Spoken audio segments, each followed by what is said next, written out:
السلام عليكم ورحمة الله وبركاته. haddii aad nagu cusub tahay fadlan soo raac baraha Dhaymaale YouTube-ka, Facebook-ga iyo TikTok-ga. إلهي أو نحريسته وحاجري حق هيدو تمت صالح ابن زين العابدين الشيبي أو هانينكي هي فرها كعبده صوت كدم بيسي جيريديسة إيه حكمة كجرت إن ريبانو الشيبة ويسهان سكاد حلان فرها كعبده أيان مغال كان كجهل دونا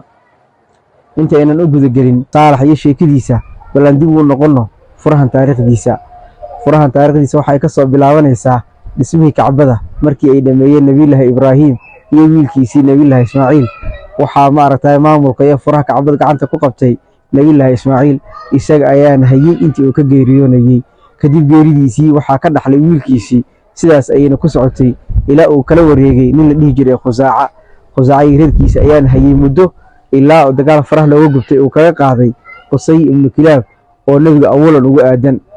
qusay reerkiisa ayaa hayay furaha ilaa iyo maaragtay laga soo gaaro fatxu maka markii nabiga magaalada Madiina furtay ee uu galay xaramka waxa furaha u keenay Usmaan ibn Talha oo gaal ahaa xilliga nabiga iyo furaha u keenay nabiga gudaha ayuu galay kacbada waxa uu ku dukaday 2 ragcadood kadib waxa damcay in furaha kacbada loo dhiibo nin saxaabada rasuul kamid ah oo ka codsaday nabiga isagoo u arkay sharaf iyo maaragtay weynin in loo adeego masjidka xaramka kadib waxa ku soo degatay aayada quraanka ee dhahaysa إن الله يأمركم أن تؤدوا الأمانات لأهلها وإذا حكمتم بين الناس أن تحكموا بالعدل نبقى يا ماركتاي لغفر إن أمانة أوجته وريركي فرها وكعليه نبقى فرها وعليه عثمان بن طلحة عثمان سيدي أيوكو إسلامي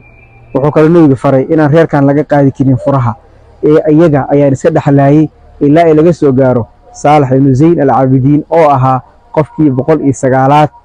قفت فرهن كتير لقصة بالله قصي ابن كلاب صالح waxa uu dhashay sanadii 1945 waxa uu furahan hayay 10kii sano u dambeysay Saalax waxa uu ahaa nin da ah oo daran ay weheliyaan oo u diiday istaaga waxa uu ku fadhiyay kursi Ilaahay naxariistay Saalax waxa uu kaga tagay hal wiil oo la dhaho Abdurrahmaan ibn Saalax iyo 3 wiil oo wiilkiisa u dhalay uu yahay Ilaahay naxariistay Saalax waxa uu geeriyooday 22kii bishan Juun oo ku beegan Sabtigi ee soo dhaafnay waxaa gadaashii furaha la wareegay in loo yaqaano Cabdul Wahaab Sheyn al-Caabidiin al-Shaybi intaas ay ku soo afmeerina